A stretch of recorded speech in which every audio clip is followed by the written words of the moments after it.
Alex, thank you very much for coming on the show today. We've just been spending a little bit of time making sure this man is on his best behaviour. But this is an interesting episode, isn't it? Because you're the founder of the first zero human recruitment agency, right? Yes and no. I mean, there are humans in the business, but we are the first agency side business globally that I'm aware of who run the full process using Agentic AI. So yeah, we have a minimal staff base with maximum output. Well, when I was looking for podcast guests, I had so many people reach out, and when you reached out, it was a couple of funny messages when you were like, "Make sure you have to vet me" and stuff like that. And I was just like, "All right, okay, let's have a chat." And when you explained what you did, I'll be honest, the first time you said it, because it's so new and it's pretty out there, right? Like no one's doing this. I was sat there thinking, "Wait, hang on a minute. So you're telling me that your business, you don't have people calling clients. You don't have the candidates being qualified on the phone. There's no like meetings." It's like, what the heck? Yeah. So like obviously you've explained it to me, but for people listening now, they must be thinking like, what the hell is this guy talking about? Like, just explain it. Like, what is it? How does it work? I guess the backstory is, so I spent 18 years in recruitment, started off at Baden & Clark, launched a company called Harrington Star with 3 others back in 2010, and I left there in 2016 to start Referment. And the whole idea with Referment was, how efficient and effective could we make a recruiter by taking away all the noise, using our own technology, building our own technology internally so that they can effectively make more placements a month than their competitor at the next business. We started off doing, automated the candidate generation by focus on referrals, which went really, really well until COVID came around. And then, we used to rely on people going to the pub and moaning and saying, boss is giving me a hard time, I'm looking for a role. And then someone saying, I'll speak to the guys at Referment. Once COVID came, everyone went separate ways. Bad bosses weren't bad bosses anymore. And the only time you saw people was on, Friday afternoon, Zoom calls. So we then started to go into the data space and look at our own data and how do we analyse our data much better than anyone else to give us a competitive advantage. And that's kind of led us through various iterations into where we are today. And essentially what we've done is spend years analysing and pulling apart the process and saying, right, why is this done this way? And if you take like a first principles approach, so you strip something back to its bare essentials, you said, right, if we're going to build this again from scratch with all the tooling that's available right now, how would we do it? And that's essentially where we've got to now with the new version of Referment. And it's just been through questioning and challenging all of the different valuable elements of a recruitment process that as a recruiter I have been told is valuable, and I've told hundreds of recruiters is valuable. You have to question it sometimes. If you want to move forward, you have to sometimes kind of leave your ego at the front door and say, am I really as important in this process as I think I am? Or am I trying to, put value on me just being present? Yeah. Gonna fall out with some people. Yeah. I mean, we said when we first spoke that, this episode might pee a few people off, but look, I'm firmly of the belief that with everything that's happening with AI right now, the industry is going to change big time.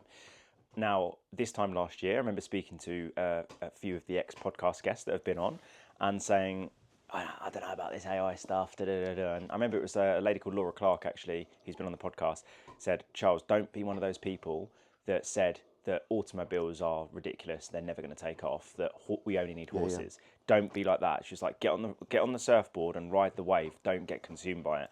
And obviously the business we've set up, myself and a few other trainers, is an AI coaching platform, right? I would never have thought in a million years back then that I'd be looking at doing what I do, but having an AI do that.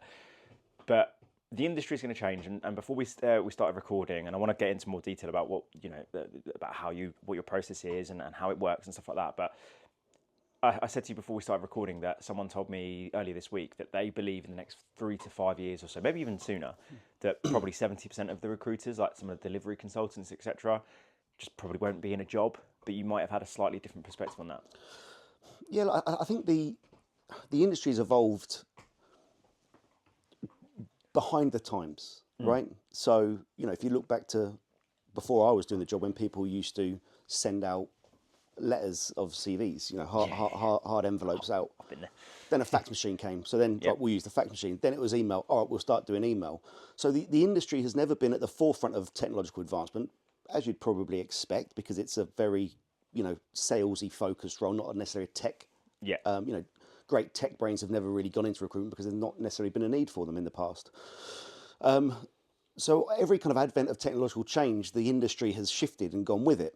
And we are certainly as an industry at a point right now whereby AI, and it's been here for 18 months, 2 years. It first started out with ChatGPT. I can get this to write my emails. And even back then, we had a business called Radar that was selling deep learning models to other recruitment companies that was highly sophisticated technology. But they were like, oh yeah, but this write my email. I'm like, that's not saving you any time. I mean, you're talking, you're not moving the dial with what you're looking at here. And I think that's where people are at now, is that they've kind of got over that initial, early adoption of it and the fanfare of it, and are now kind of genuinely looking at it and going, right, where can we improve our business? The challenge that the industry has is the majority of the larger providers that service the industry are kind of legacy, so they don't necessarily have all of this tooling built into them, and trying to bake that into ready-built systems and processes is very difficult. So what you end up having to do then is bring in point systems, which you look at, not to name drop anyone, but a marketplace of providers that attach itself to a CRM. They're all point solutions that will integrate into the major, the main CRM, which is should be the heart of the business.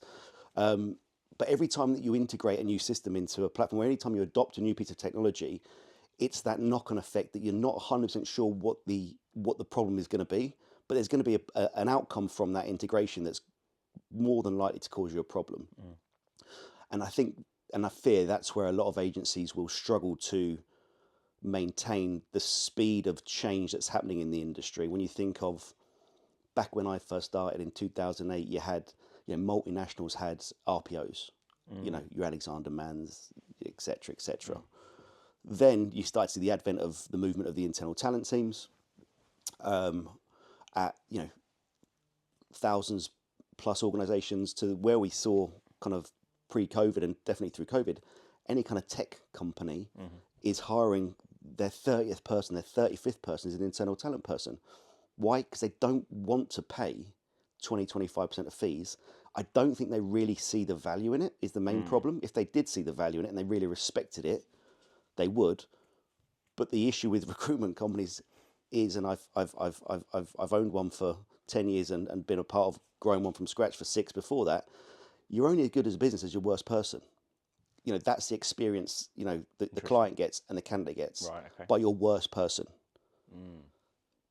The reality is the normalized average, which is every sales company and every recruitment company has a bell curve of performers, right? Your top 10% you're not worried about. They're very good. They're high performing. They typically tell everyone how good they are. They've got the Rolex, they've got the flash suit. Your bottom 10, 15%, you're not necessarily worried about, because no one wants to be seen as the worst person in the room. And, most recruitment companies have leaderboards, and at the bottom is Charles and Alex, and me and you are vying over who's going to be the, worst dog in the room. So you can assume that they're trying, and they're either new to the business and, getting up to speed, or they're going to self-select out at some point. The company management spends all of its time on managing average. It's that kind of middle 6%. It's the peloton. It's where people are coasting.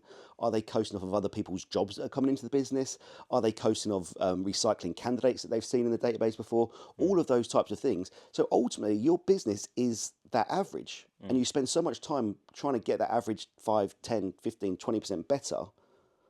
But it's almost impossible. You're buying new tools, which adds cost to the business. So then you've got to sit there and justify your 20-25% fees by saying, well, it's costing us more money to actually, make these placements. And it's just this never-ending cycle. And the industry's got itself into a point whereby it just needs a reset. And I think with the timing of AI, it is going to happen. Yeah. A quote that you said there about a business is just as good as their worst performer. I've never heard that before. That's quite an interesting quote. Something that you said, and just now when we first met, around a lot of companies just don't want to pay the 25% thing anymore.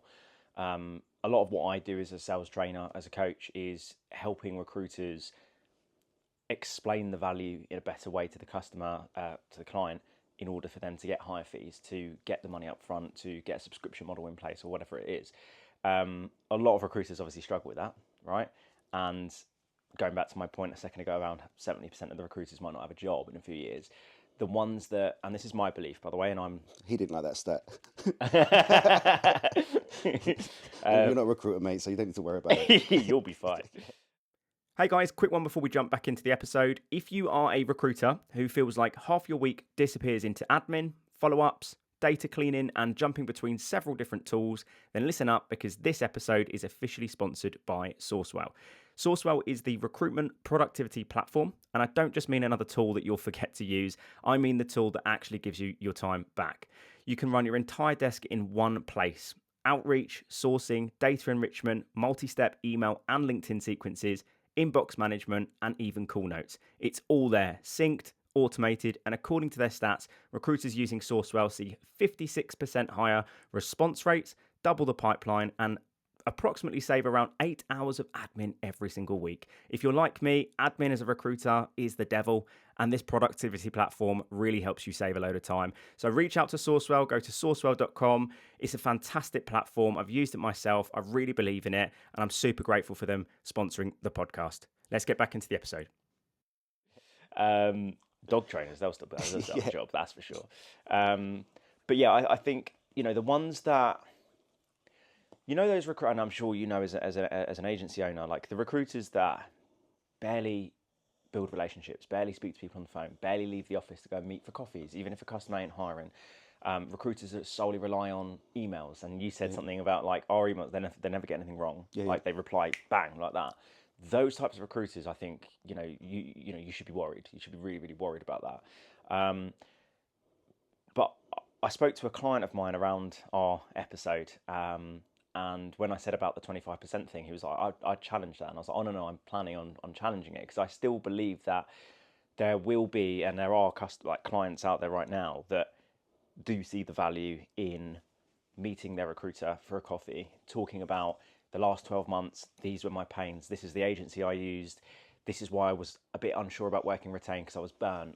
A recruiter that can sit there and really, not just understand the surface level pain points, but really, really understand and understand the business objectives.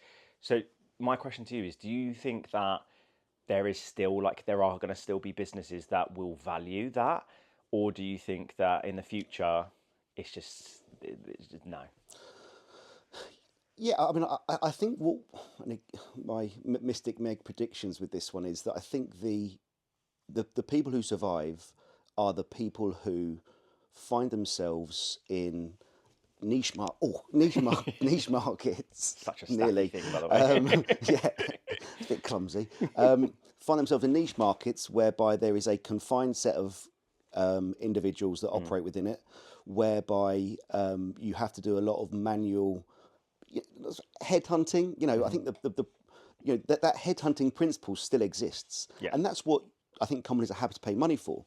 The reality is 95% of the market, and that's kind of I can't back that up, but a large proportion of the recruiters in the market today are aimlessly surfing and just staring at LinkedIn for hours a day, sending out spam messages that, quite frankly, you could get a bot to do.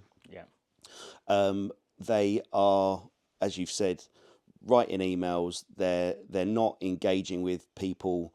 They're not offering a great service to the candidates. They're ghosting people if they don't need them. They've realised that the cost of qualifying candidates is expensive and time consuming. So we'll try and do as much as we can over WhatsApp and text messages and such like that. And that is where I think there is a huge problem with those individuals and the longevity of what their role is, because and the clients know it, right? The end users see that, because the talent teams are doing the same thing. So you've now got a talent function within a business who are trying to stop the recruiters coming in, who are effectively in a race to zero with the agencies, because they've all got the same tooling, and that becomes it's just not sustainable. the issue with the industry, why it hasn't moved, is the 20% placement fee in a perm market distorts the behaviours of what should be going on, and it distorts the behaviours of actually a true partnership,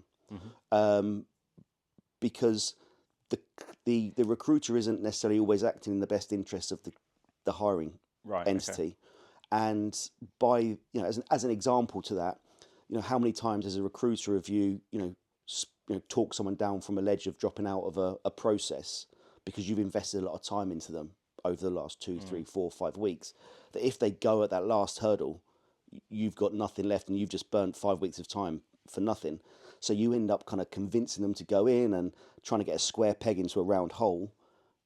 And that's not, you know, that doesn't create a great outcome. It initially does for the recruiter, but it doesn't create a short, medium, long-term outcome for the client, which then the recruiter gets blamed for. So it's a really interesting dynamic, but ultimately that pricing structure needs to change so that people's behaviours aren't tied to it or incentivized and tied to it internally. Well, this is going to sound classic coming from a sales trainer and coach, right? But I think largely a lot of what that comes down to is the onboarding and training at a business, right? Pretty much everyone that's been on the podcast, 9 times out of 10 when I speak to a founder and I ask them about the beliefs and the behaviours of the consultants, 9 times out of 10 people go, well, it's money, innit? Like, people don't get into recruitment because they want to help people. And I'm like, oh, maybe I'm weird. I got in there because I wanted to help people, and then shortly then realised I could earn a shitload of cash. But largely, let's face it, it is money. And I'd probably be lying. I was just going to say, I'd probably be lying if I said that there wasn't a time where I was like, this is a bit of a square peg and it's a square circle and I'm going to try and push them in. Like, I'd be lying if I'm a recruiter right at heart, right? But largely I didn't, because I wanted to, I always think about several steps ahead, because I know if I do a good job and get 25% of a 100k salary, great, it's a big juicy deal. But that candidate leaves after 4 weeks, then what? Is the client then going to be like, you did such a good job finding a terrible candidate, go and find us another one? You're the one that gets blamed, right? Of course. And the issue is that there are so many variables that can happen when somebody joins a company that are outside of your control. Yeah. Now, the saying control the controllables. Yeah. You know, once somebody starts a role, how they're treated when they start a role. You know, I had somebody once who, and this was years ago, his first morning, he had to put his desk together, and he walked out. he walked out at lunchtime and goes, I'm not fucking doing that. Do you know what I mean? Who do they think I am? And I'm sitting like, mate, just put your desk together. Do you know what I mean? Like, it could be a test. I don't know. But he's just like, you know, who are these people? You know, so that's funny. Now I get blamed, but the client's phoning us up. You know, what's going on here? And it's not my fault. You know, I didn't realise he didn't have a desk. It's with the advent of AI, there is going to be significant change. How companies adapt to that change will be interesting, but I do foresee the bigger guys getting smaller and more focused in terms of what they do. The small to mid-sized people, because they're struggling, you're going to see good recruiters leave and set up on their own, which will be the advent of micro recruiters, all working in small niches, 1, 2, 3-man bands, who are able to do a really good job for a small section of the market, keep their costs under control because they'll be small. And I think that's where it goes. Yeah. So recruitment doesn't die. Yeah. But I have said in a previous LinkedIn post, it's on death row. If you are a recruiter or a recruitment business owner and you are wondering, how do I elevate my skills in recruitment? How do I help my team improve their BD practices? Is my strategy working? Why are people not picking up the phone? Why am I not able to pick up the phone and be confident in selling? Why am I not able to get more clients on exclusive, sell my first retainer, get higher fees? Why am I struggling to convert clients from an initial cold call? Or maybe I'm not even getting clients on the phone. Like, if you're struggling with any of those types of things, the short answer is there's no like silver bullet for this type of stuff, but that is ultimately exactly what I do. I help recruiters and recruitment business owners specifically with recruitment, business development, performance coaching. So if that is something that you are potentially open to, all my details are below here. You should definitely follow me on LinkedIn, message me there. Always happy to help. And first time we speak, I'm not going to charge a penny. Ultimately, this podcast, I want to help people, right? So if you are interested, reach out to me and let's talk. Yeah.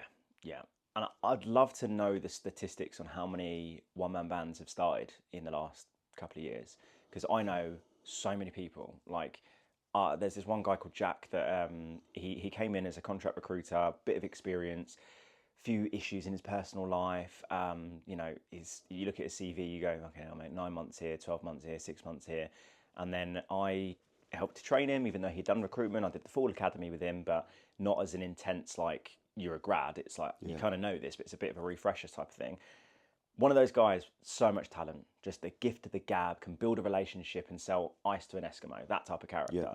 But, you know, outside of work, just life weren't in order, turning up late and just like missing basic things because he's not slept and all the rest of it. And after I left, he, you know, they had to cut costs and stuff. He got let go, gave me a call, was like, what the fuck do I do? Like, my CV's so jumpy. And I was like, bro, if I'm honest, I'd set your own recruitment company up. Yeah. And I told a friend of mine who runs a giant recruitment business, and he was like, Charles, I love you. That's terrible advice. I was like, why? And he went, you telling me the guy's got a load of personal issues and like this, that, and the other. Like, do you know that could fucking break him? And I was like, yeah, but it could make him.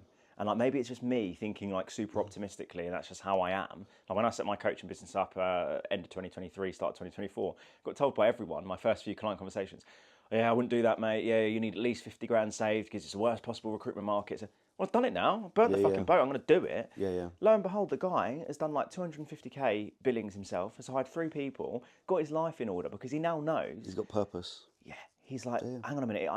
If I just come in and I don't bill, I still get my base. I still get bullhorn paid for me. I still get source one. No. I've got to fucking do this myself. And he's doing really, really well now. But that's just one example of so many fucking people that have gone, why do I need a big recruitment agency? Like, I'll just focus on. But you don't, this right? Which is market. why so many, people, not just in recruitment, but in any industry now, it's all about personal brand. The personal brand's almost more important than the business brand. The business brand's like, and to my point earlier, the business brand is damaged by the worst people in the business. So you're better off just going and, doing it off your own back and, fingers crossed, hope for the best, Yeah. Close your eyes, throw the dart at the bullseye. 100%.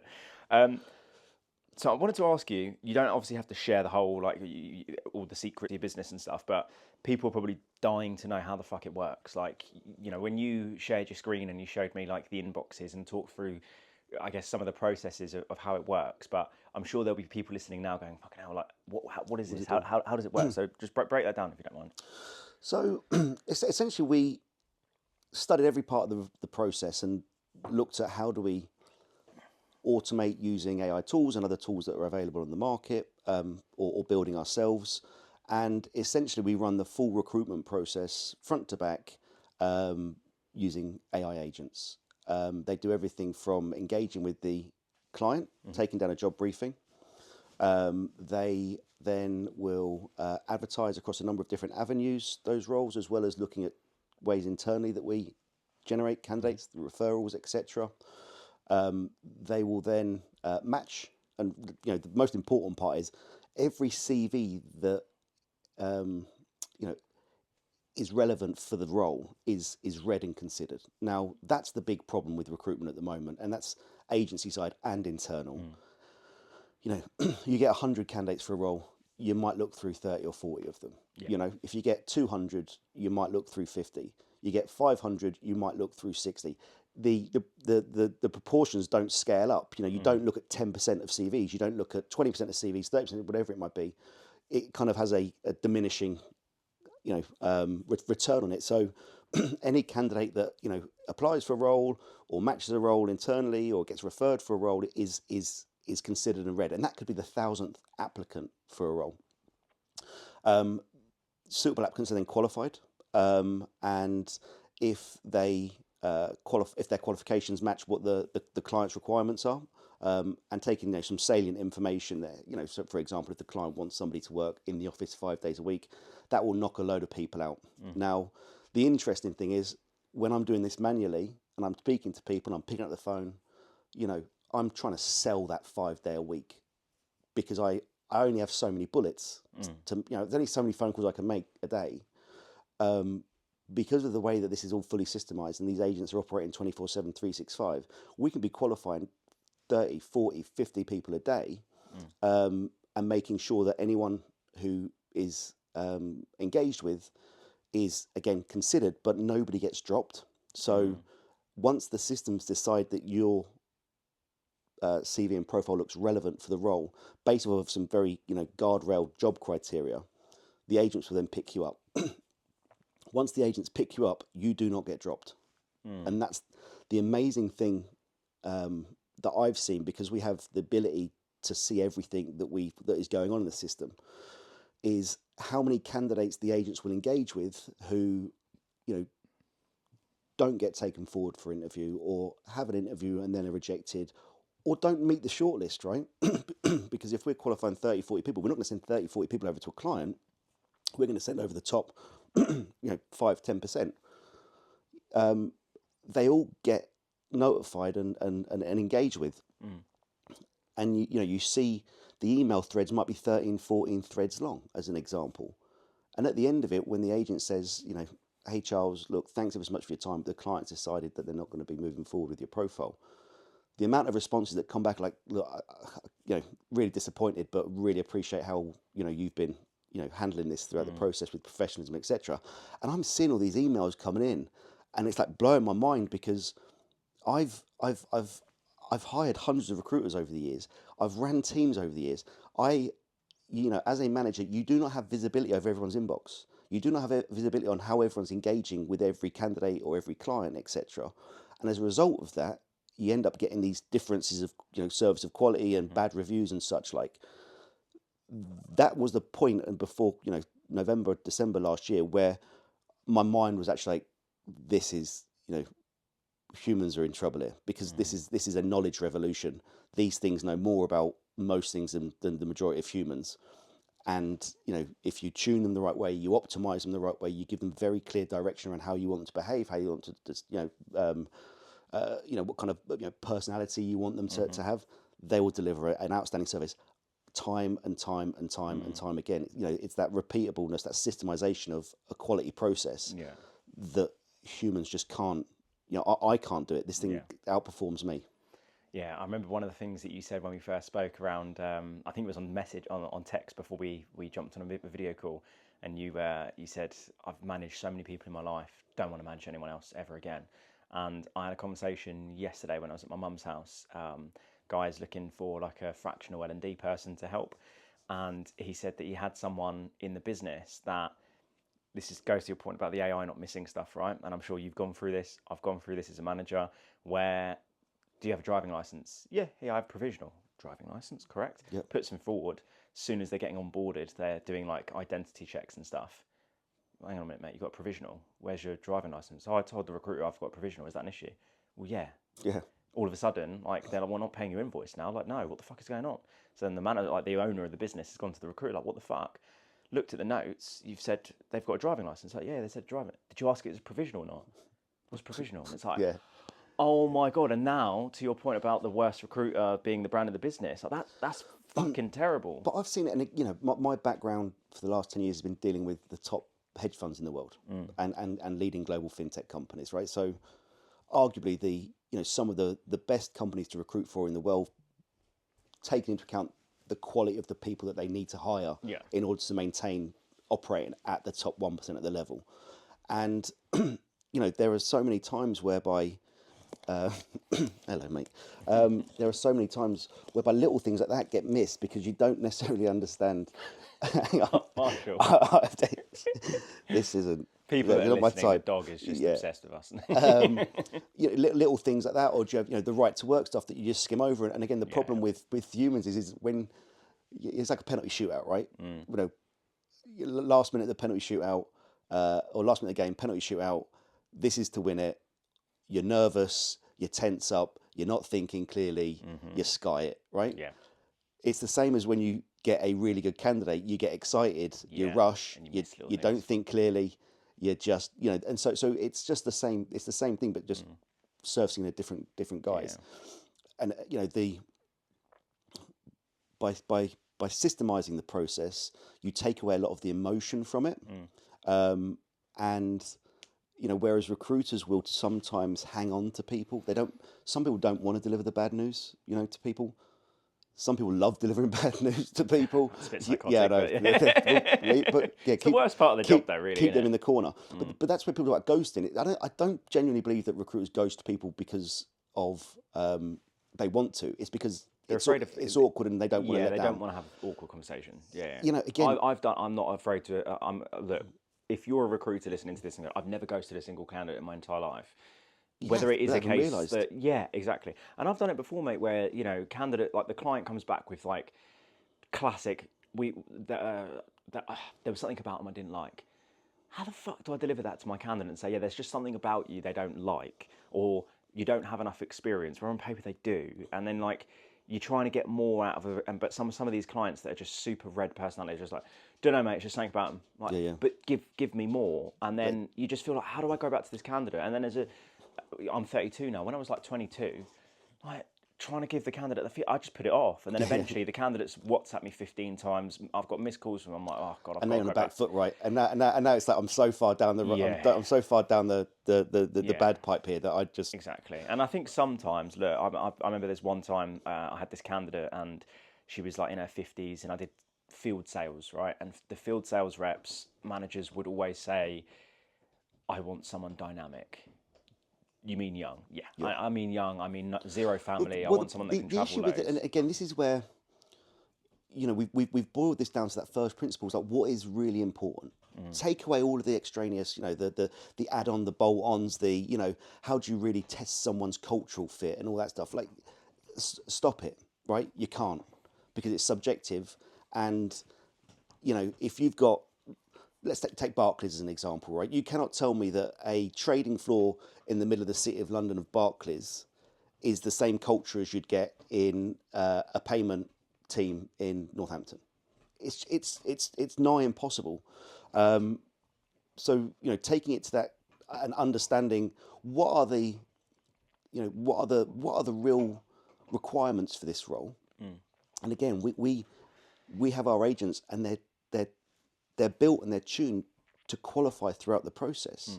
So it's a constantly kind of moving target that you're hitting in recruitment, which is why, and again, the other problem with recruiters is you work on a role for 2 weeks. First 5 days, you're all in, excited. 3 weeks in, 4 weeks in, you are so far done with that role that you end up dropping it, going back to that candidate side again.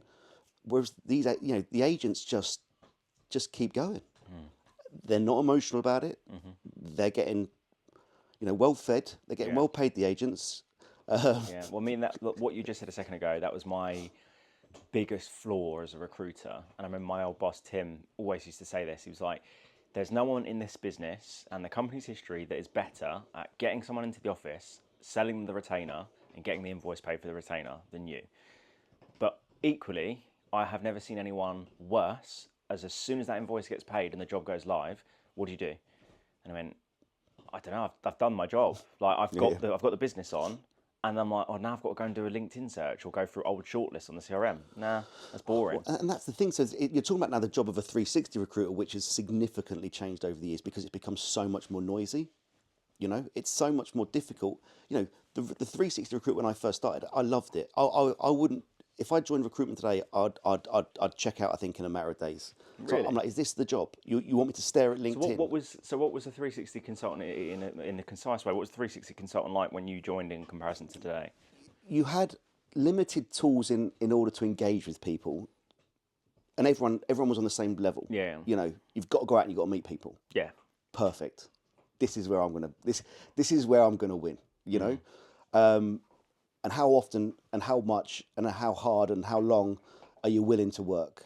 You know, that was the beauty of recruitment back then. It was a very easy role to do well, in my opinion. You know, you get up, you get in the office at 7 o'clock, get in before everyone, check your job boards. You've got an advantage. Go and have more coffees with people, more beers, more lunch, whatever it might be. Because you only had a set amount of data and tools available, you know, the quality side of the job and the relationship side of the job became much more important. And the route to market for the clients wasn't there as much. But now, again, you look at all of the, you know, one of the things that most people don't realise in the recruitment space is the costs of running a recruitment business and the costs of running a desk now are much more than they were 10 years ago, as an example. But when you look at the Recruiter Hot 100 or whatever tables you want to look at, the productivity of the 50th company is like 12% down over that period of time. So companies are now making less per desk. And there's a number of reasons for that. People will say it's competition, and that could be external competition of the recruiters. It could be internal teams. It could be, too much information, too much data. Humans just can't handle that. And again, like I say, the main advantage that we have over every recruiter is our ability to analyse and read every CV that comes into the business and how we consider them. We've got some really sophisticated ways of matching them against roles and companies. And then the fact that we can engage with high quality engagement of how I've built this, the engagement to be exactly like would want my recruiters to do it. Nothing gets dropped. And then simply from there, it's about presenting the candidates to the clients. And then the process, once the candidates have, CVs have been sent to the clients, the train's off, right? That process is underway. Yeah. And the ability for a recruiter to genuinely impact that decision, i.e. does that person get hired, I would challenge anyone to say, you can't make a candidate take a role they don't want. Trust me, I've tried hundreds of times. And you can't make a client hire somebody they don't want. So now all you're doing is kind of, you're a glorified PA kind of through that interview process, trying to book interviews. And you're attaching value to presence. Like I said before, you're not really doing anything. It's interesting. So your entire process as well, because I had a client of mine ask me, so when you say zero human, like obviously you've got the guy you're speaking to, and I was like, yeah, but he's not speaking to people. He's just got these agentic AIs that are surfing the internet, like finding CVs. They're qualifying like hundreds of CVs a day, qualifying jobs, many of which a day. And he was like, so what about if a client wants to speak to them? And I was just like, look, there's like a fail safe or whatever, but like the clients want to speak to the agent. Because you mentioned on the call, didn't you, that there was like maybe one or two emails where they were like, can I speak on the phone? And the agentic AI was like, because there's a disclaimer or something at the bottom of the email, isn't it? Like, this is all, because again, this is probably something we haven't even touched on, but this is all over email, isn't it? Yes. We looked at different ways in which we could run the process. I think chatbots for me, you've got a very small window of time in which you can kind of get the answer right and respond to them. Voice AI is getting much better, but you could still trip it up if you wanted to. And I don't know, maybe this is just me, but I personally find it a bit weird if you're kind of talking to something that you think's real or whatever. So we run everything over email. The clients are all aware that the emails or the agents are, or the recruitment agents are agentic. But interestingly, we've had 3 who have forgotten, and they're like, "Can we have a quick call about this candidate?" And the agent has to remind them, "Look, Charles, just to let you know, I'm an agentic recruiter, and I don't take phone calls, but I'm happy to answer anything you've got over email." Yeah. Again, because I'm in the cold face of this, and whereas we aren't a platform, right? We aren't a product that we don't deploy technology into our clients. Yeah. So we're at arm's length, as an agency would be. There's zero adoption because you don't have to learn the system. There's no logins. Everything's locked down on the agent side, with the client and the candidates. But we're in control as a business of how these agents are, behaving and how they're engaging. But we can see everything. We can see absolutely every interaction, everything stored, every email thread is recorded. So, when you talk about the perfect recruiter, how many are going into the CRM and adding notes every conversation, or how many calls are being transcribed? And again, the problem is that you've got point solutions out there selling you those tools to say, oh, this is how you got to behave. You want to be buying this voice AI tool that will transcribe all of your qualification emails. On that, is there a disclaimer that's going out to the candidate that's about to kind of tell this person their, all of their hopes and dreams, and they're being recorded? I'm not sure if they are, and if they're not, they should be, because that's not kind of great. But what do you do with that data when you've got it? Because the reality is, in 8 weeks' time, that data is useless. If they've got a new role, that data is out of date. The notice period's wrong, the salary's wrong, all of that stuff. And it's people try so hard to kind of keep all that stuff fresh and buy solutions for it. Costs money. Recruiters just don't use it. They're not interested. They want that dopamine hit of, oh, I've just found this person out of 1 billion profiles on LinkedIn. Oh, well done to you, 3.5 years. cost me a small fortune. Yeah. Oh my God.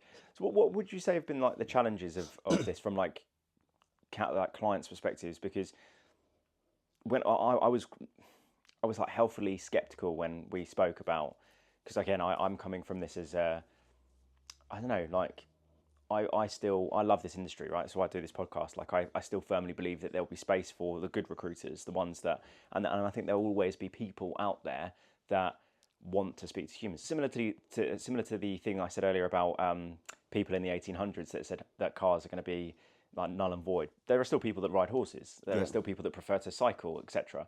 So I still believe there'll be clients that will probably see that and go, no, I'd like to speak to someone. But then equally, there will definitely be people. I mean, think about, was it like software engineering and stuff? Mate, the amount of times I've gone into businesses and I'm like, right, we're going to do a cold calling sprint, and all the recruiters going, oh, it's a waste of time. I'm like, bad mindset, let's turn this around. And I sit down with them and they do 100 cold calls, no one answers. Then we sit there and Told go, you. I'm like, right, okay, cool. Let's put together an email campaign. They all come back after first email. 9 times out of 10, no one comes back to first email. I'm thinking, what the fuck is going on here? But those types of people do not want to speak to a recruiter. This is the problem with change, right? Is that transformational change within organisations is relatively easy, right? If you get rid of all the humans and you say, right, we're going to stop using this system, we're going to put this system in. Yeah. That's relatively easy, you know. The problem is the behavioural change, and a lot of people will get 80% of the way there. You know, they'll get 90% of the way there, but there's always that kind of, within their brain, this isn't going to work, this isn't going to work, this isn't going to work, and I'm valuable, I'm the human, I know more about this market than anyone else. I would challenge any recruiter, in fact, I would challenge any recruiter to go against our agents for any role, in any location, in any industry, in any language. You pick it, and I guarantee you we'll find more better candidates quicker than they will. Because, and again, that was the part of the reason where we had to make a very hard decision as a business to go, we need to move in this direction, because we couldn't do it with people who would question it. You need to have blind kind of faith in what the possibility is. And going, answering your question around the client side of things, I've had clients that are using the agents who have said they really like it because they don't have to talk to an agent. They don't have to talk to a recruiter. Monday morning, you can ask the agent anything related to your recruitment process. They're very, very, very guardrailed around how we've built them to know what are the roles we got on, how many applications we had, how many interviews have we got going on, who do I need to give you feedback on still, etc.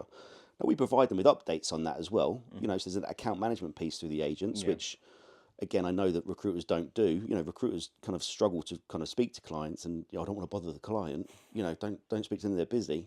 And so the clients can email at any point in time, hey, Heather, Sarah, Sally, John, Bob, whatever. Can you give me an update on what roles we've got open at the moment and where we're at with those roles and who you need feedback on, etc. And they don't have to deal with the Monday morning, hey, did you watch the football at the weekend? And what did you get up to? Like, no one, like, people are busy. Like, I'm getting paid to do my job, and you're charging me 20% to waste my time talking to me about how you made pancakes or whatever it is. Do you know what I mean? Other clients have, again, you see them engage with the agents in a really, really interesting way, and it's kind of like, hey Charles, how was your weekend? And I'm like, you don't need to ask how his weekend was. This thing won't get offended if you don't. Don't treat it like don't treat it like crap, but you don't necessarily need. This is treat it like an employee of yours that will do whatever you ask it to do, pretty much instantaneously. So it's just quite interesting to you see how humans actually start to engage with the agentic AI. But ultimately, the fundamental thing is, because it's a bit of a probability game, Charles, right? If you've got 1,000 CVs or 1,000 applications, 1,000 candidates that you've analysed for a role, and they're all within the relevant sphere of what that job is, if you're looking for a project manager and you're qualifying postman, you got an issue. But if you're qualifying project managers or analysing project managers against project manager roles, the probability of 10, 15, 20 of those people being able to do that job is significantly high. The problem is that the 800th person that is analysed by a human doesn't get analysed, doesn't get read. The bias that exists within humans, I would argue, is probably more than a lot of AI, and we have very tight guardrails around how we do fair assessments, and ensuring that the agents are very much focused on what are the requirements of the role and what are their skills and experience of the CV or the candidate. How does my recruitment background largely was sales recruitment in medical technology, right? And I loved it because I love field salespeople, easiest people in the world to get a hold of, right? They're always on the road. They want to speak to you because they're fucking lonely, right? The difficulty, It's actually broad stroke. It's actually true. Like genuinely, like a lot of my clients, like I remember when I first joined, there were just a field sales Lonely Hearts Club. We should start or something. I mean, my boss was just like, the divorce rate for a lot of the national sales managers is exceptionally high, and I was like, fuck off. And he went, think about it. You got kids, you got a wife, and you have to go to a hospital in Bolton one day, then a hospital in Exeter the next day. You're in hotels all the time. You never see family. Yeah. That's why the stereotype was, I need someone dynamic. I want someone young who don't have a family, that doesn't want to live at home with mum and dad anymore. And they thrive on the ability to just travel across London. Then next thing you know, they're doing all the south of the UK. Then they're national sales manager. Then they're European sales director. But the minute you hear going to a hospital in Bolton, you've really sold the glamour of the journey. Imagine, mate, up the M1, beautiful sunny day, shoot over M6, But yeah, like they were really easy to speak to, and obviously salespeople, like, because in recruitment you're selling as well, like there's an immediate rapport. So the candidates would sit there and be like, how's the quarter going for you, Charles? Yeah, it's all right, I've just hit target, got another month, I'm going to hit that 50% barrier. They're like, yeah, sick, me too, that was great. The challenge with salespeople was, I put your CV in front of a hiring manager, 10 years experience, 100% sales versus target, multiple time President Club winner. They get in front of them, they've worked for a big conglomerate, they're a mid-sized business, they're family oriented, this person's a shark. We need a hunter, but we don't need a great white. So it's a no. But on paper, they're fucking unbelievable, right? So that was the challenge. So my question to you with the Agentic AI, if it's all done via email and it's all the competency based and stuff like that, how do you go around, because you do multiple industries, right?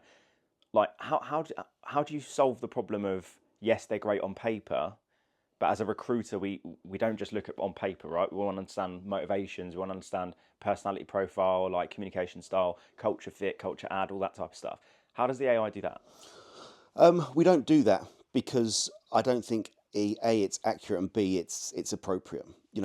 So where you see challenges with AI solutions, I think there's been a couple in the press recently whereby some tools have been taken into and profiling passive candidates who didn't give them their data, etc., to try and identify who they are. Again, that's wrong. That is, we're providing a service to a client and a service to the candidate as a middleman, to try and connect them as quickly as possible. So to connect the right people to the right individuals as quickly as possible. Now, the challenge that, or the part what you just said there, is where your 1% of recruiters sit. So when saying I'm a 1% recruiter. How do you get 1% better people like Charles? That's where, and like we said earlier, and kind of just closing that loop a little bit, is there will always be room for people who have got that innate ability to really understand individuals, etc. However, you've also got to understand that's highly subjective, and it causes a lot of missed opportunities because the recruiter now thinks that he knows what the other person's thinking. Now, you said it a minute ago around when somebody says they want somebody with empathy or a great attitude, how do you test that? Yeah, there are so many things, cultural and personality traits that you just simply can't test. You have to test it in reality. How do people behave under pressure, etc., etc. So the role in which we take is the humans in the process are super important, but who are the humans that matter in that process? It's the candidate and the hiring team. And that might be the talent acquisition person, it might be the hiring manager. Now, those two are who you want talking to, and we just try and get out of the way of that as much as possible by inserting ourselves and proclaiming that we're adding value by saying, Charles is great, he's just got a new baby and da-da. No one cares. Do you know what I mean? Like, who's Charles worked for? How long has he worked there for? What's he been doing? Has he been, we'll find out if he's a high performer, if he's not. And again, the CVs and everything doesn't always show the true story of individuals. So the whole idea is we get them talking to each other, but without the BS that the recruiter gets paid to, hide in a lot of issues or scenarios. And again, I firmly believe that the experience that the candidate has with the client is super important in their decision making process. And the reality is the onboarding of that candidate starts when you first interview them. How you treated. Your first interview is you turn up 15 minutes late, and I'm thinking, is this guy serious or not? But on the same side of it, the client gets there are hiring signals from the candidate that I as a recruiter am often suppressing and hiding. You know yourself, if you've got a candidate and they're just not flexible about when they're interviewing, you're like, do you even want this job? And they'll be like, well, I'm not really sure. Now, you don't tell the client that, because if you did, the client would say, well, we don't want them, piss off then. Go away, we'll find someone else. Because the recruiter attaches a value to an individual because they've invested time in that individual to almost the point where you go, this is the only person in the world that can do this job. The fact of the matter is there's hundreds of people that can do these jobs in the world, but the recruiter just cannot process that much information. So we don't attach ourselves to the outcome. We don't take a placement fee. We provide a service to the client at a significant discount to what a 20% recruitment fee would be. But as we're not attached to the outcome, we will treat every candidate and every client with exactly the same respect. And if somebody doesn't want to go into an office 5 days a week, that's fine. Then, you're out. We've got 5 others coming up that do want the role. And the success rate that we've seen so far is an 83% success rate, which you take your best recruiter, they're not doing more than 50%. Your worst recruiters are doing, sub 10%, because this thing will just outwork. And it's a numbers game, but a numbers game with loads and loads and loads of quality baked into that process to catch anyone who might not be interested in the role. Complete honesty as well. So there's no hidden, well, don't tell them it's 5 days in the week, tell them it's 4 days, there'll be 4 days, but they might have to go in for 5 days for the first month, or tell them the bonus is 50%, but they can't put that in writing. Do you know what I mean? Like, all of that stuff that I've seen in the past that isn't the right thing. We just stripped out any of that rubbish.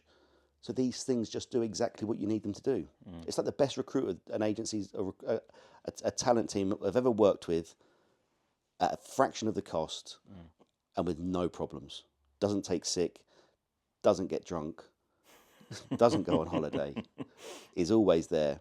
And one of the, like I said earlier, there's always that knock-on problem. These things will outwork a lot of people. Yeah. So this will start to see who on the talent teams is able to, who's good and who isn't. Yeah. Because if our systems are giving you've got 10 people in your team, and our systems are giving you 5 good people for every single role. Who's getting through those candidates? Who's speaking to them? Who's qualified? Whatever it might be. Yeah. Well, it's really interesting because it's I've not heard of anyone doing this. I've heard of a few businesses investing a lot in AI automation and stuff. And I had Dougie from Sourcewell on the podcast, and he said something I think you'd probably agree with, where he said that in the next 2 to 5 years, who knows with AI, right? It moves so quickly that we'll probably see a lot less recruiters, but we'll probably see a lot more £1 million billers. And his little Mystic Mac type of prediction was that there will be smaller teams and you'll have high performing billers essentially having managing agentic AI, essentially. So someone to run their delivery focus. So if they have adverts up, to your point there, most of the business I won was off the back of clients saying, oh mate, I've got an advert up with 300 applications and you're managing a sales team, a clinical team, and you're running the business operations. You're going to surf through all those candidates. Yep. You're not. I wouldn't. I'll be honest, I wouldn't. Everyone's got that problem, right? The talent team's got the exact same problems as the recruiters, right? They're getting bogged down in the administration, the infrastructure, the posting of adverts, the looking at and the reading of CVs, the screening of CVs, the trying to get hold of people that you can't get hold of, but you like the look of their CV, but you're kind of at a loss, so you call them every day for a week. Finally getting hold of them and they go, oh, sorry, I didn't mean to apply for that role. well, who is it again? Oh, fuck's sake, so that's, we've identified where the problem is and how do we solve that.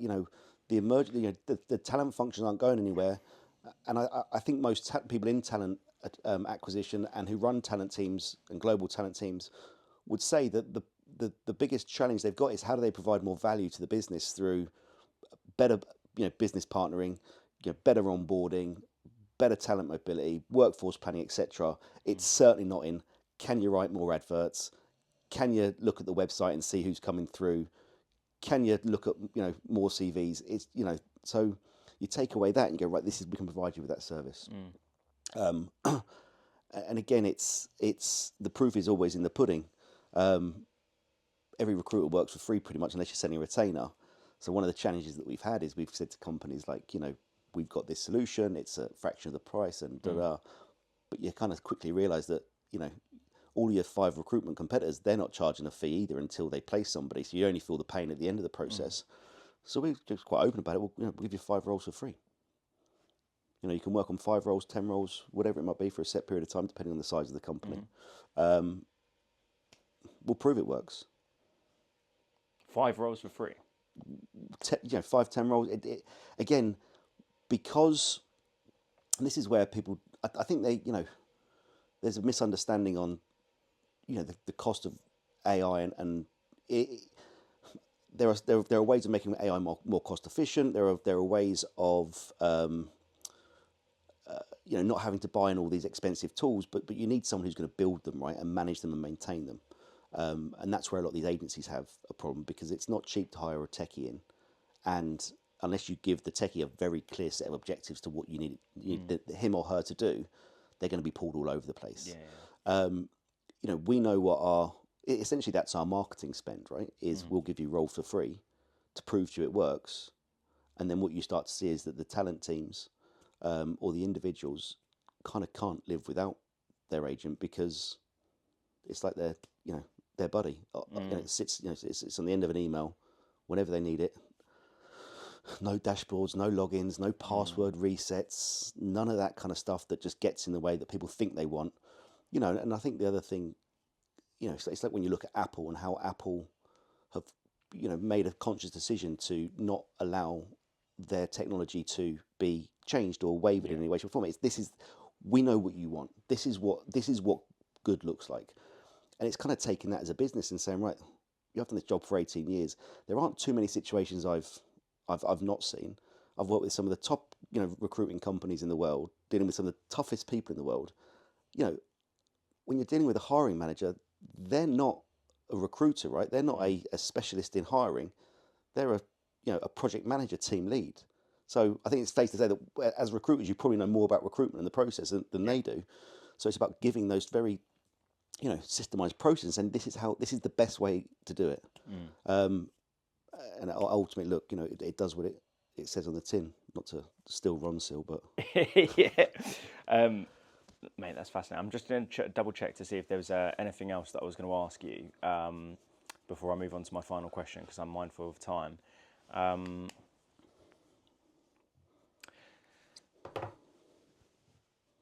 Before I move on to my final question, then, from your perspective, we've talked a lot about recruitment potentially being on death row, potentially 70%, maybe more, of recruiters maybe just not being necessarily needed, etc. If I'm a recruitment founder or thinking about setting up my own recruitment agency with AI staring down the barrel right now, what advice would you give companies that are running or thinking about setting up with AI being so prevalent? What would be your biggest bit of advice? I think they need, it's really important to take a step back sometimes and look at what is the process? What's human? What's not human? What do we want? What do we want to remain human? What don't we? The bit that I think we've done that most people won't do is take away 18 years of what you've been told and question it and say, why are we doing this? Who's the benefit for? And I think if you start to understand that, you start to kind of chip away at, some of the the industry fairy tales, and you start to come to a different solution that will point you in the right direction for where you want your business to be. And look, ultimately, I'm not saying that, you know, we've gone to an extreme quickly, because that's where I see the industry going. But if you want to, you know, automate a part of your business, then what do you need to do around that? And I guess the other thing is always understanding and thinking about what is the knock-on effect of that. You know, right, we want to qualify more candidates. Yeah. Great. So look, you can get tools out there that will take 1,000 applications and can qualify them all tomorrow.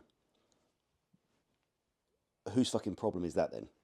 You know, where are you pushing that problem onto? Because ultimately there's going to be somebody sitting somewhere that's like, hang on a minute, I had a fairly cushy job last week, and now all of a sudden I'm, you know, hammered with information I just don't know what to do with. And then you've got to buy another tool to deal with that, and then another point tool to deal with that. And that's where it all becomes unmanageable, costly, and ultimately where people make mistakes and fail. That, by the way, is a very good point. I've been speaking to a few people on the pod recently about automation. I was so anti-automation a couple of years ago. And in fairness, there are aspects of it now that I am. I did a post, this episode will come out on Tuesday next week. We're literally recording this. When people listen to this, we're recording this a few days before. I did a post about my use of Sourcewell. So I've since Sourcewell sponsored this podcast. Dougie said, why don't you just try the all singing, dancing, full platform, the CRM aspect, the automation aspects, and you know, if you're sponsoring us, it'd be good for you to use it so that when you speak to people, you can kind of say firsthand. When I first used it, and again, Dougie's a legend, he gave me the automation aspect back in 2024 when I set my coaching business up. I literally just set up an automation campaign, whacked 100 people in there, sent emails, didn't use the to-do list, didn't use the reminder function, nothing, and got fuck all back, really. And then was like, well, this is shit. And I was going through it and I was like, oh, you've got a 99% score. There's no spam words. And I was like, yeah, great, but I'm not getting anything. Also, realistically, it's the first time I'm running a coaching business. I didn't know what value to offer in emails. And, you know, I'm used to the value being, I know how to manage a process. I know this is a candidate, right? Whereas now I have created 3 campaigns, like a BD or podcast flip, like a reverse headhunt type thing. Come on the podcast, talk about your recruitment business. Super ultra personalized BD coaching campaign of like, these are the problems in the industry, here's how I solve it. And then one that's just pure value add, which is, this is what's happening in the market. Have you considered this? Here's this document that could help your consultants with that. Now, what I've done is in each campaign, I have put a custom variable, meaning if I added you, if you run a recruitment business with 20 consultants in London or whatever, if I added you to the campaign, I get an alert that says there are blanks in each one of these steps, go in and personalize them. So I look at your LinkedIn profile and go, I saw your profile picture of you and your family. I've got a daughter as well. And then do something like that. The reply rate has been fucking mental because people, like, I'm sending emails out at 10 p.m. saying I've only managed to send you an email because I've been on baby duty. Saw in your LinkedIn profile that you're a girl dad as well. People come back immediately because it's super personalized, right? So yes, I'm automating the follow-ups, but I'm personally going in and making sure that each one of those follow-ups are personalized.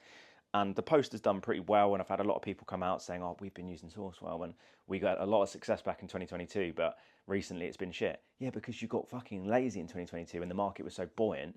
Now, everyone's using things like that, right? So then if mate, I get them, and I'm sure you do, we can get you more leads, we can get you podcast guests, and I'm looking, and I'm like, you haven't written that fucking email, fuck off.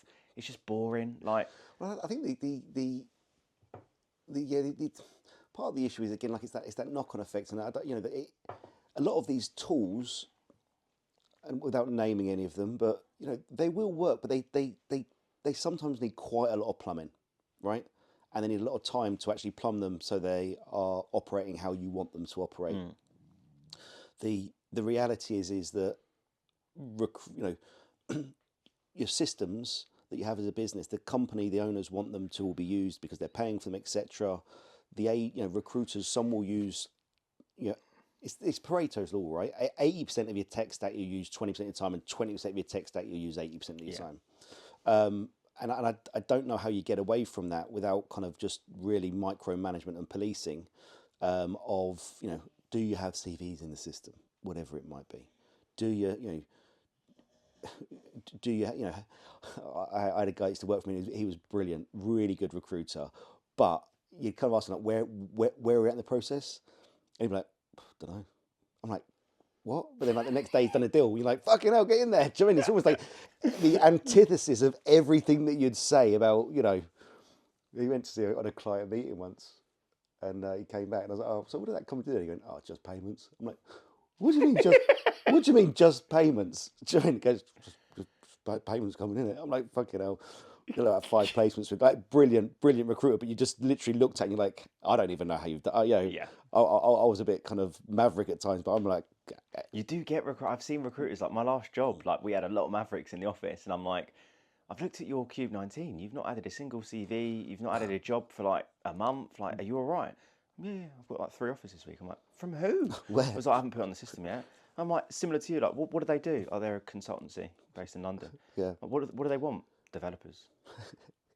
But this is again, Right? this is again. So this is the you know, pulling back into the agentic AI world is, you know, the agents will know more about everything that's going on than you or I would. They'll know more about the company. They'll know more about what that skill set is, what that technology stack is, what that project management tooling is. But they don't care. They care about the recruitment process. You know, is this, break it down, right? Here's the role. Here's some additional information. Here's this candidate. Is this candidate like this job role? If they are, qualify them, and are this criteria, you know, in line with what their expectations are? Yes. All right. Cool. You're in the shortlist. If you're not, cool. You're not. And you have that type of, you know, it's just a process. But you link it all together. You take out all the crap, and it flows. Yeah. Well, something you said earlier as well, that when I went on my little Sourcewell tangent, I think is also valuable for people listening, that yes, if you do get an automation tool and all of a sudden you've sent, let's call it an ultra personalized email campaign to 1,000 contacts, and then you wake up in the morning, you've got 500 people come back to you, you know, it's something to be mindful on. But look, I'm conscious of time. Last question I finish up every episode with is, following today's episode, how can people watching, listening get 1% better in recruitment? I think there's so many different ways. This is just such a difficult question to answer, but ultimately I think that those who want to stay and remain in the job need to focus on the human side more than they have done in the recent years. You know, get out there, find the people in your market, the connectors, the people who are well known, wrap yourselves around them as best you possibly can, because they're going to be the ones who you will be able to introduce to through others. And almost take it back to 2003, you know, and use the tech to help you, but go all in on the human side to, you know, compete against us, but obviously in your own different way. Yeah. Love that. Well, that's super on brand for me, because it's exactly what I'm explaining to people these days, and with the tool we're building, and I've told you a little bit about it. Like, it's kind of me and my business partners in an AI that learns from what good looks like for certain recruiters and stuff. And initially, when we didn't have a thing to show them, not even a mock-up of the dashboard, you get a few of the naysayers that are just like, we'd rather someone be in the office. Yeah. I'm like, yeah, but cool. If I'm in the office with you for a whole day coaching recruiters. But would you? I mean, do you really want to sit there with somebody? Some people do. I've had some businesses come back and go, mate, fucking sign me up. The thought of doing a role play, and Charles, you're a lovely guy, right? The thought of doing a role play with you in comparison to an AI, that it doesn't really matter. I could say something cringy, they're not going to judge me or whatever. It's not going to be awkward. I much prefer AI's that. like, it's a bit weird. Imagine. Weird.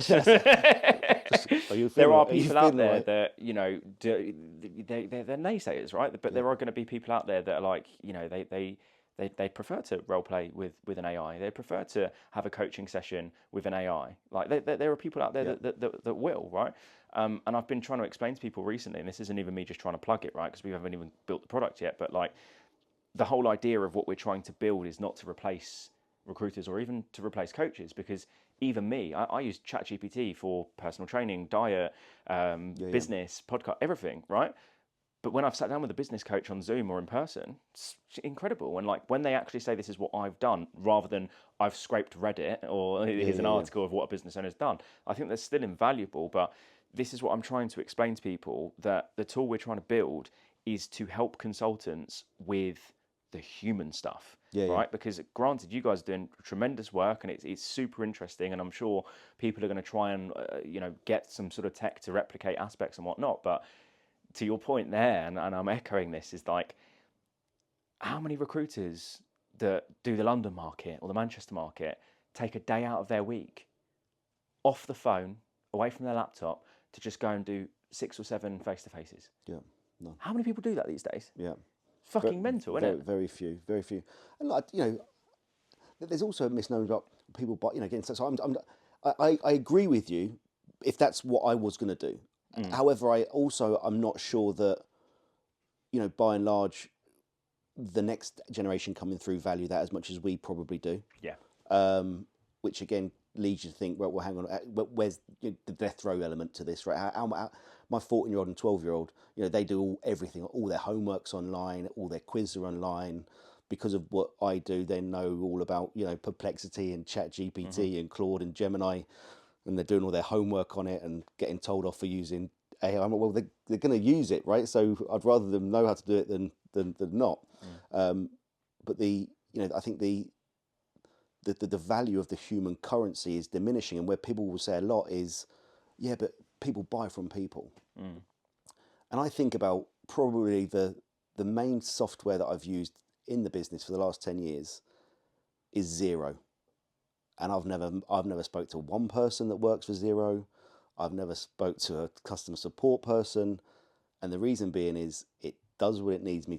It does what it does. It needs me to do what I need to do.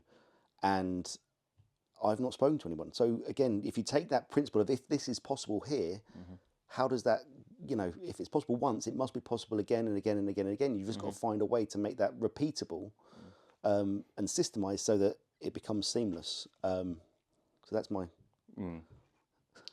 final Hail Mary into the... Yeah, do you know what? Something that you just said there, like, whenever I speak to a founder and I ask, what are the challenges you're seeing on the sales floor right now? These kids these days don't want to pick up the phone. And I have to educate them, right? I'm a millennial, right? But and I think I am as well, miraculously, although I don't look it. If you don't mind me asking, how old roughly? 43. 43, yes, I'm 32. So yeah, you're like on the cusp of Gen X millennial. I'm literally on the cusp. I think Gen Z is like 1996, 97. I'm 93. So what's interesting is when we would finish school, we'd come home and jump on MSN, turn your webcam on. You've just been with your mate all day and you're just chatting on webcam, right? If you wanted to go and play football or go to the park... I had the... Sorry. You'd knock on the door to be like, is Alex free to go and play football? Yeah. All right, Marshall. Oh, sorry, Marshall. I should have woke you up with my AOL dial-up tone. But that's interesting as well. Like one of my friends, Connor, we... but now the kids don't like... They don't phone. I'm like, go around, it's like knock on his door. They don't do it. What are you talking about? Yeah. Like knock on his door. Call the house phone. No one has house phones. Yeah. Call your mate. I'm not going to call. I'm WhatsApping. I'm not going to call him. Like, so to your point, which is scary, and this is a really dark note to finish on, but in 10, 15, 20 years' time, when the CTOs, I mean, don't get me wrong, there are Gen Z CTOs now, but like, I'm talking about when you've got the head honcho of the business that's 40, 50 years old, is a Gen Zer that's like, why would I want to speak to a recruiter? It's on Slack. I mean, they're all on Slack anyway now. Do you know what I mean? They're, send me an email. Yeah. It's a weird, dark note to finish on. But yeah, mate, I've enjoyed this. It's been thank you very much. It's been very informative, and equally, I think some people will probably listen to this and get scared. But do you know what? I think sometimes that's not a bad thing, because I think for people that are passionate about this industry and want their recruitment business to succeed, to your point, mate, you got to get fucking good at the human stuff, right? Yeah, and look, just because you've got a big company doesn't mean that you can't, still be successful, but you probably need to modularize your business and say, right, instead of having 50 people doing this, right, 3 of you are going to do that, 3 of you are going to do this, and kind of find a way to adapt without kind of hitting the, I'm a celebrity, get me out of here button, Yeah. All right, on that note, buddy. A less dark note. Nice one. Cheers, Alex. Cheers, mate. Ta-da. Thanks so much for watching or listening.